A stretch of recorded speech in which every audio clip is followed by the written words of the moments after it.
कधी पोरांना पैसे लागतात, काय होतंय, कधी 500 मागतात, 1000 मागतात, 100 मागतात. तर आपल्या पैसे नसल्यावरती विचित्र वाटतं. कधी कधी मी पोरांकडून पैसे घेतोय खर्चायला माझ्याच. आपल्या भारत सरकारची स्थिती अशी झाली आहे भंगार, की नुसते मोठमोठे आश्वासनं द्यायचे चालल्यात, बड्या बडा बाता आणि डोंगण खात्याला आता अशी झाली तारा त्यांची. आमचं गाडी असं चालत जावं लागतं मला. मल्टी क्रॉप सिस्टम केलेली आहे. डाळिंब पण आहे, झेंडू पण आहे, कांदा पण आहे आणि वांगी पण आहे.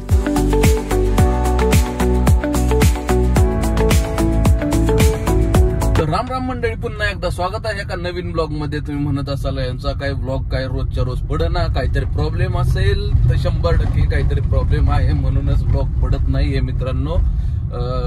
प्रॉब्लेम म्हणजे काय की जरा धावपळ चालली आहे, कशाची चालली माझे मलाच कळना, पण चालली आहे धावपळ. विषय असा होतोय की त्याच्यामुळे काय होतंय, मला म्हणजे ब्लॉगिंग करायला जर मन आहे, पण प्रयत्न सोडणार नाही. एकदा ठरवलंय त्या गोष्टी होणार, त्याच्यात दुमत नाही. असं बोलताना कधी कधी प्रॉब्लेम येतो, जी भाडं खळते, पण चला हरकत नाही. आत्ता निघालेलोय मी राखला, माझ्या गावाला निघालेलोय मी मुलींना आणायला.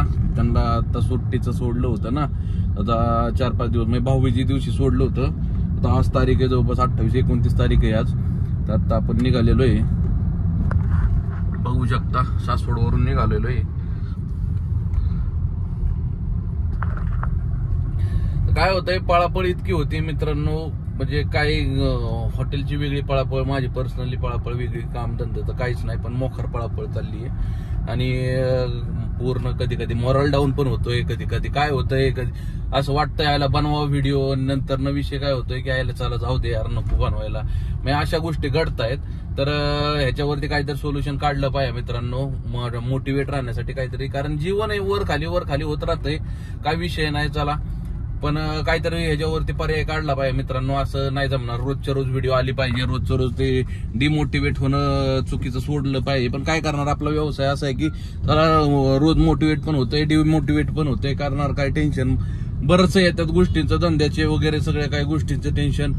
असू द्या, हरकत नाही. ज्या काही गोष्टी होत्या त्या चांगल्यासाठी होत्या. स्वामी आहेत, स्वामी कायम पाठीशी आहेत, काहीतरी मार्ग निघालच कशातून ना कशातून. हे बघा बायकोनं मला गिफ्ट केलंय कानातलं. विषय काय होतो, आजपर्यंत मी माझ्यासाठी सोनं वैयक्तिक सोनं आजपर्यंत 1 रुपयाचं खरेदी केलं नाही. कारण त्याचं असं की कधी पेमेंटच तेवढं जुळणी झाली नाही का. कारण कायम आपली बोंबई पैशाची. काय होतं, EMI भरण्यात, पोरांचा पगार करण्यात, ह्याच्यातच जिंदगी चालली. या वैयक्तिक खर्च करायला अक्षरशः म्हणजे 10 वेळा विचार करायला लागतो, यायला खर्च करू का नको, उद्या आपल्याला पेमेंट लागणार आहे. कारण कधी पोरांना पैसे लागतात, काय होतंय, कधी 500 मागतात, 1000 मागतात, 100 मागतात. तर आपल्या पैसे नसल्यावरती विचित्र वाटतं. कधी कधी मी पोरांकडून पैसे घेतोय खर्चायला माझ्याच. ही परिस्थिती आता सध्याची आहे. कारण काय सगळा जरा स्लॅक चालू या, डंपर उभाच आहे या, आणि मध्यंतरी डंपरचे पैसे आले थोडेफार. तर पगार पाणी बोनस वगैरे दिवाळीचा करण्यात लोकांना गेलं पैसे, वैयक्तिक करण्यात म्हणजे वैयक्तिक खर्च करायला तर जमलं नाही. पण पोरींना फटाकडे नव्हते, फटाकडे घेतले, पोरींना कपडे घेतले, तेवढं गेलं बघा. आणि साधना लयच म्हणली म्हणून 1 शर्ट आणि 1 पॅन्ट तेवढी मी माझ्यासाठी घेतली. म्हणजे तरी पण ती साधारणतः 1000 रुपयाच्या आतमध्येच असेल नाही का. सध्या म्हणलं कसं आहे, आता सध्या सीझन स्लॅक आहे. म्हणजे ज्यांचा सीझन चांगला आहे त्यांचं होतंय, पण आपला सीझन सध्या स्लॅक आहे. त्याच्यामुळं थोडस विचार करावा लागतोय सगळ्या गोष्टीनं. पण चला हरकत नाही, स्वामी आहेत. हे पण दिवस निघून जातील, आहे का नाही, ही पण वेळ निघून जाईल. चला सांगण्यासारखं बरंच काय असतं, पण काय होतं, माझा जो व्यवसाय आहे तो थोडासा मध्ये येतो, त्याच्यामुळे मला काय खुलून बोलता येत नाही. आणि मग ते राहून जातं, ते अर्धवट. तुम्हाला पण ते ऐकूशी वाटणार नाही, अर्धवट यायला सांगतंय अर्धवट सांगतंय या. आणि म्हणजे नाही का, असं काहीतरी सांगायला गेलं ना अचानक बंद होतंय. तर असू दे, हरकत नाही, काय करणार आता. गव्हर्नमेंट कॉन्ट्रॅक्टरचं असंच चालायचं. कारण आपल्या भारत सरकारची स्थिती अशी झाली आहे भंगार की नुसते मोठमोठे आश्वासनं द्यायचे चालल्यात, बड्या बडा बाता आणि डोंगण खाते लाता अशी झाली तारा त्यांची काय. त्याच्यामुळे जी पहिली परिस्थिती होती 1-1.5 वर्षापूर्वीच्या आधीची जी परिस्थिती होती ती सध्या नाहीये. कामं निघतायत, पेमेंट कामांना नाहीये. पहिलं सिस्टम तसं नव्हतं, कामं असायची, पैसे असायचे कामांना. त्याच्यामुळं काम केलं की लगेच पैसे पण भेटायचे महिना 1.5 महिन्यात 2 महिन्यात. पण आता तसं नाही, वर्ष 1.5 वर्ष आज माणसांचे पैसे आमच्या सारख्यांचे अडकलेले आहेत. त्याच्यामुळं परिस्थिती आता गव्हर्नमेंटची इतकी खराब आहे की ही नुसतं आश्वासनं देतात, बिनलाजी झाल्यात ती लोक. आणि राजकारण इतकं बिनलाजी झालंय, लोक इतकी बिनलाजी झाली आहेत की त्यांना लोकांशी काही घेणं देणं नाहीये. सध्या लोकांची काय हालत होती त्याच्याशी काही घेणं देणं नाहीये त्यांना. हे आपला काम बनता बाडमे जाय जनता ह्या पद्धतीने सध्या त्यांनी चालवलेलं आहे.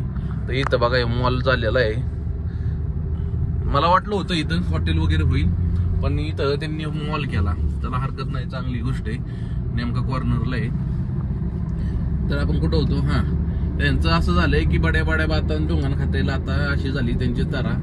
नुसते आश्वासनं रोडचे कामं करायचे. रोडचे कामं आम्ही एवढ्या 1000 कोटीची काढली, आम्ही विमानतळ तेवढ्या 1000 कोटीचं काढलं आणि त्याला पैसे द्यायचं म्हणलं, काय करायचं म्हणलं तर त्याला पैसे येतात. आणि लोकांची जी जुनी बिलं राखडलेली तर त्याला पैसे येणार, ही परिस्थिती बघा. तर हरकत नाही, असू द्या, 6 दिवस निघून जाते, काय अडचण नाही. त्यामुळे आपण ब्लॉगिंग चालू केलेलं आहे मित्रांनो, नाही का ब्लॉगिंग. चला ह्यातून ना काहीतरी आज ना उद्या उत्पन्न मिळेल 2 रुपयाचं. हे बघा आमचं घर, गाडी असं चालत जावं लागतं माळातून. इथून बघा खाली उतरायला लागतं. हे अख्खा माळ आहे, असा डोंगराचा भाग आहे हा. हे आम्ही फोडून बघा पूर्ण खालीपर्यंत माळ आहे. हे अर्ध माळ फोडून आम्ही हे पोल्ट्री बांधलेली बघा. पक्षी बघू शकता, लॉट आलेला आहे.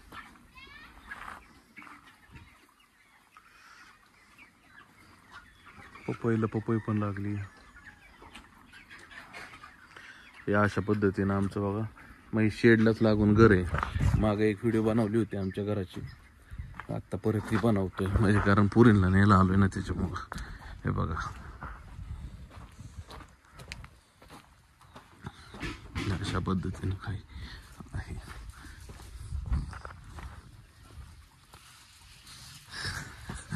ही आमची मदर काय घेऊन चालली हातात काय माहिती. ते असं माळातलं आमचं घर बघा. तिकडं बॉयलर कोंबड्या, इकडं साध्या कोंबड्या, सगळ्या कोंबड्या. पाऊस झालेला दिसतोय मम्मी, होय.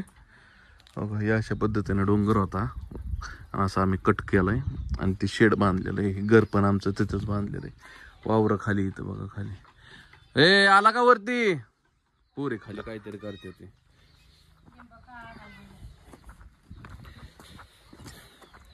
आणि डाळिंबाची लागण परत केलेली या वर्षी. 4-5 वर्षापूर्वी आम्ही डाळिंब काढली होती.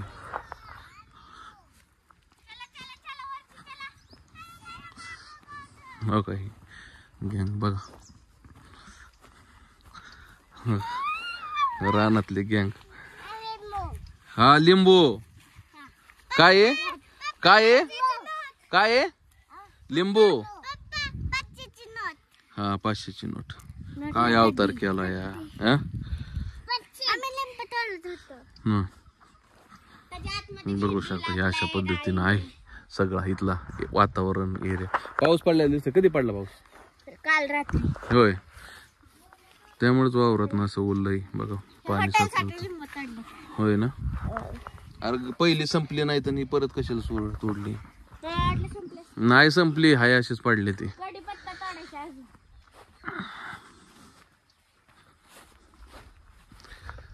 आता या वावरात आम्ही डाळिंब लावलेलं आहे. इथं पहिली डाळिंब होती 2009 साली 2009 साली ह्या वावरात डाळिंब लावलं होतं आम्ही. आणि नंतर न 2021-22ला ते काढून टाकली, कारण काय झालं तेलाचं प्रमाण इतकं वाढलं की ते कंट्रोलच होत नव्हतं. आता या वर्षी परत लागण केली. ऍक्च्युली गेल्याच वर्षी सांगितलं होतं मी बाबाला करायला लागण, पण ते काही जुळत नव्हता विषय. मग ह्या वावरात एक पलीकडे एक वावर आहे, इथं ओढा आहे, त्या ओढ्याच्या एक पलीकडे वावर आहे तिथं, आणि इथं दोन्ही ठिकाणी आम्ही लागण केली. ह्याच्यातच कांदे पण आहे बघा. आता गवत किती वाढले बघा, दिसते का डाळिंब तुम्हाला? हो. पण आता ह्याच्यातच बघा वांग पण लावलेलं आहे, मल्टी क्रॉप सिस्टम केलेली आहे. डाळिंब पण आहे, झेंडू पण आहे, कांदा पण आहे आणि वांगी पण आहेत. गवार पण आहे. कुठे गवार दिसते? हा, गवार पण आहे. मल्टी क्रॉपिंग केलेलं आहे भावानं आमच्या, आणि विथ ड्रिप पण आहे. ड्रिप पण केलेली आहे याला. काही काही कांदा काढायला आलेला आहे, काढलेला पण आहे वरती. ही ह्यातनं मोठा मोठा कांदा काढलेला आहे, एरलेला आहे, एराळलेला आहे कांदा. आणि जे राहिलेला आता ही परत मोठा होणार, आणि परत त्यातून जो काही मोठा मोठा होईल तो परत यातून काढला जाणार. छोटा जो आहे या पद्धतीने जो आहे तो परत ठेवला जाणार, आणि जो मोठा मोठा व्हायला आलाय त्याच्या पाता बिता पडल्यात. आता हो का, हा कांदा काढायला आलाय बघा हवाला. ठीक आहे, तर या अशा पद्धतीने काढून टाकणार. आता एक ह्याच्यातून काढलेलं आहे, वरती माळावरती बहुतेक काढलेला आहे. आणि या अशा पद्धतीने बघा का मान टाकली कांद्यानं की तो काढायला येतो कांदा. कांदा काय डाळिंब आहे की जरा, चला. होय, वड्याच्या पलीकडे पण पिवळा झेंडू आहे, कांदा आहे, डाळिंब पण आहे ना. आणि मग हे केळीचं झाड आहे, देशी केळी आहे मित्रांनो. ही गावरान नाही आहे, ह्याला कसलंही औषध नसतंय. बघा केळीचा गड लागलेला आहे, बघू शकता. तिथं पेरू आहे, पलीकडे आंब्याचं झाड आहे, नारळ आहेत. ह्यांना अजिबात कसलंच आम्ही म्हणजे नाही का औषध नसतंय, काय नसतं, एकदम ऑर्गॅनिक. बघू शकता किती गच्च भरले झाड. हा गावठी पेरू आहे मित्रांनो, देशी. तुम्हाला दिसतोय का नाही काय माहिती. पूर्ण ते झाडाला जी आपण आहे हे जे दिसतंय हे लिंबाचं झाड आहे, ज्यात प्रांजलनं बाल्टी भरून घेतली होती. हे लिंबाचं झाड आहे. ह्याला सुद्धा अजिबात खत वगैरे म्हणजे फक्त शेणखत वगैरे तसलं असतं. अरे कच्चे तोडू नका, हे कच्चे येत. हे लिंब अजून मोठे व्हायचे ते. आता आंब्याच्या झाडाला पण मोहर लागलेला आहे. हो का, नारळ सगळं देशी आहे मित्रांनो. घरी होतो तेव्हा सगळं देशी खायला भेटत होतं, पण आता सासवडला गेल्यापासून खायला भेटत नाही, असा विषय. ते शेवगा पण आहे मोठा, लय वर्षापासून आहे. म्हणजे जवळपास या शेवग्याला 15 वर्ष झाली असतील साधारणतः. ह्याला 15-16 वर्षापूर्वीचा हा झाड आहे बघा, तर अजूनपर्यंत आहे. गावाकडे होतो तेव्हा सगळ्या गोष्टी खायला भेटायच्या, त्यावेळेस खाऊशी वाटत नव्हत्या. आता शहरात गेलं की असं वाटतं याला खायला कधी गावायचं. आता बघा हे काय आहे ना, सीताफळ, रानातले सीताफळ. आणि हे बघा गावठी, ही रानटी सीताफळ. आमची बागा वेगळ्या आणि ही रानटी सीताफळ. हो का, डोळा लागलाय बघू शकता. आता ह्याला आपण तोडून पिकायला घालू शकतो. गावठी कोंबड्या. चला, अशा पद्धतीने मित्रांनो आहे सगळ्या गोष्टी गावाकडं. हे गावाकडं म्हणतो ना आपण की क्वचित लोक ज्या पद्धतीने डेव्हलप करायचं त्या पद्धतीने गावाकडे होत नाही. पण काय जे समाधान असतं गावाकडेच असतं मित्रांनो, एवढा विषय. हा ह्या पद्धतीने आहे सगळ्या गोष्टी. हे आमच्या आजीबाई. पावट्याचं कालवण, बाजरीची भाकरी, मम्मी आता पोळी काढते आणि आपण तोपर्यंत जो मगाशी उपटलेला कांदा फोडूयात.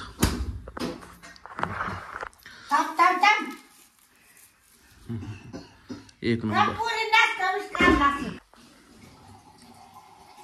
माणसं म्हणतात रानातलं जेवण लय भारी असतं. आम्ही राहिल्याच रानात आहे, त्यामुळे आम्हाला सगळं जेवण चांगलं लागतंय. काय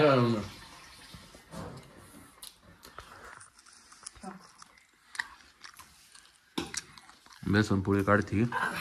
आजीबाई बसली. आत्ता चालू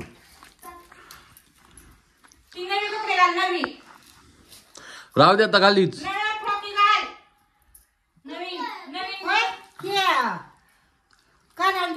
नको नको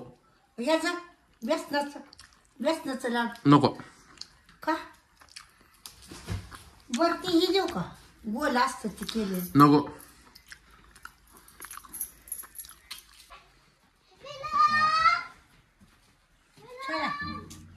कुठं चाला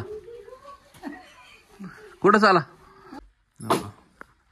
मग अशी दाखवलेलं वावरातला कांदा काटून वर पडलेला आहे इथं. आणि नासलेला हो का इथं पडलाय कांदा बघू शकता. हा नासलेला कांदा आहे आणि हा काढलेला कांदा आहे. 10-15 पिशवी असेल लय हे छकडा गाडीला बांधायचा. पाऊस पडल्यामुळे व्हायचं वातावरण शांत असं व्हायचं चांगलं वाटतंय. नाहीतर उभं राहत नाही माळावरती. ही दगडी तापते ती अक्षरशः नको नको होतं. कधी सावळीत पळलं असं होतं. चला बघा ही डोंगर माळ पोल्ट्री. निघालो आम्ही आता माघारी सासवडला पोरींला घेऊन. माग त्यांचा बोजा कांदा बराच नसलाय तो ज्या दाखवला तेवढाच नाही. पलीकडे पण डिग होता पडलेला जवळपास 15 निम्म्याला निम्मा कांदा नसलेला आहे पावसामुळे ना. कारण परवा 2-3 दिवस कंटिन्यू अचानक पाऊस झाला इतका दो की काढाय आलेला कांदा नसला. अक्षरशः म्हणतात ना ती शेतकऱ्याच्या तोंडातून घास गेल्यागत होतं. लोकांना दिसत नाही पण चला सगळ्यांची असे तोंड बारीक झाली ती कांद्या नसल्या होता. त्यात कांद्याला रेट नाही कसला. 200 रुपये पिशवी चालली आहे साहेब. 100 आणि 150 आणि 200 रुपये. आता ते तिथं पोपट आबा म्हणून होते ते सांगत होते एक जणांना पिशव्या नेल्या बाजाराला. तर सरळ सांगितलं की बाबा त्या म्हणली पेट्टी 2 दिवसानं पाठवा. ते शेतकरी म्हणला तर दलाल काय म्हणला नाही नाही आत्ताच घेऊन जावा पट्टी लगेच आणि उलटा 1000 रुपये पदरचं घालून त्या गाडीवाल्याचं भाडं द्या. अशी परिस्थिती आता कांद्याची. आता घरच्यांना म्हणलंय राहू दे म्हणलं नासू द्या काय नासायचंय पण तसंच ठेवा. जेव्हा बाजार वाढेल तेव्हा म्हणलं घालावता येईल कांदा नाही का. पण हे कसं आहे गरवी कांदा आहे. गरवी कांदा जास्त टिकत नाही पण जेवढा टिकल तेवढा टिकल. पण आता सध्या तरी नका म्हणजे फुकाट दुसऱ्याची धन करण्यापेक्षा ती इथं राहिलेला परवडला कांदा. तर बघू आता काय म्हणते. ऐकलं तर ठीक आहे नाही ऐकलं तर काय पर्याय नाही. आता हे आपण बघा खिंडीत मध्ये निघालो. घाट आहे आपला हा.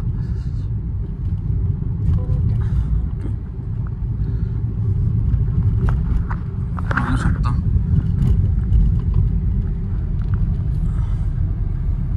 अशा पद्धतीने आपला घाट हा डोंगर आहे बघा. याला आपण खिंड म्हणतो आम्ही. ह्याला खिंड आहे बघा. बकरी वगैरे चरतायत डोंगरात. ह्याला आम्ही खिंड म्हणतो. राखाची खिंड. सकाळी आपण घरून सासवडला आलो पोरींना घेऊन. नंतर ना साधनाची बहीण आली होती. जेवण वगैरे झालं म्हणजे माझं तर ऑलरेडी झालं. तर मी काय खाल्लं नाही. मी दही खाल्लं फक्त. नंतर ना रिलॅक्स केलं होतं. संध्याकाळी उघडायचं हॉटेल नाही उघडायचं हाच विचार चालला होता. साधनं म्हणली एक काम करा तुम्ही पुढे जावा हॉटेल उघडा बघतो मी बाकीचं काय करू. मी बघते काय करायचं बाकीचं. तर आपण 6 वाजता हॉटेलवर आलो. आता वाजले जवळपास किती वाजलेत रे नवाजबाई? 7 पावणे 7 झाल्या. तर आता भाजी आपली तयार झाली छोलेची बघू शकता.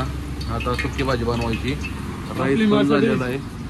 राईस पण झालेला आहे बनवून हे बघू शकता. कांदा वगैरे कटिंग बिटिंग हे तसं आपल्या स्वयंपाकातलं सगळं जमतं. फक्त विषय काय होतो थोडंसं कंटाळा. बाकी काही विषय नाही. कंटाळ्यामुळे सगळं गोळ होतो. आता सुकी भाजी बनवा. येस को खोल रे.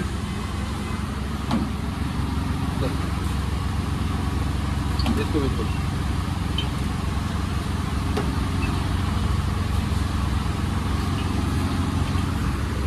जीरा मोहरी लगा दे इसको.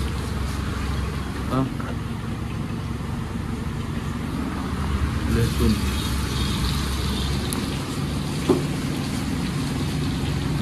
त्यात लाईट नव्हती कसलीच. कोथिंबीर लाईट नसल्यामुळे सगळा गोळ झाला. हा अंधारल्यागत झालं होतं पण आता लाईट आली त्याच्यामुळे जरा पटापटा उचलायचं चाललंय बघा. काय बघू शकता छोलेची भाजी थोडंसं पातळच ठेवलंय कारण काय खाता यावं माणसांना घट्ट पण नाही थोडं पातळ ठेवलंय पण बघू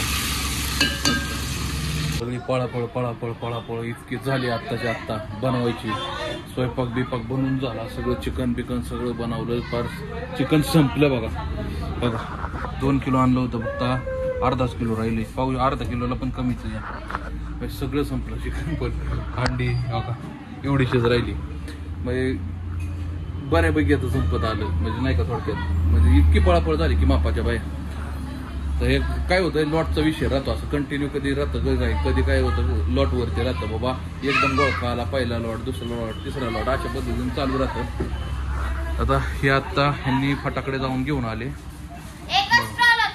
होय ना आता पार्सल अजून चालली आमची राईस प्लेट बनवायच्या बघा अशा पद्धतीने ट्रे असतात आपले ते पार्सल केलेले आहेत बघा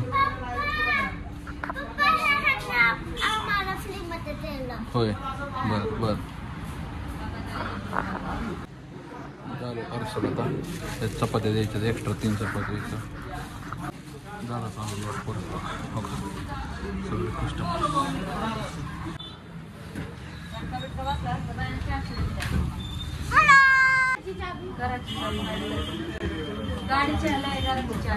ते असं होतं परत लॉटवर लॉट येत राहतं ते चालूच राहतं कंटिन्यू बघू शकता एका हाताने करायचं म्हणलं थोडंसं ताण होणार इधर लागा ते ये इधर लागा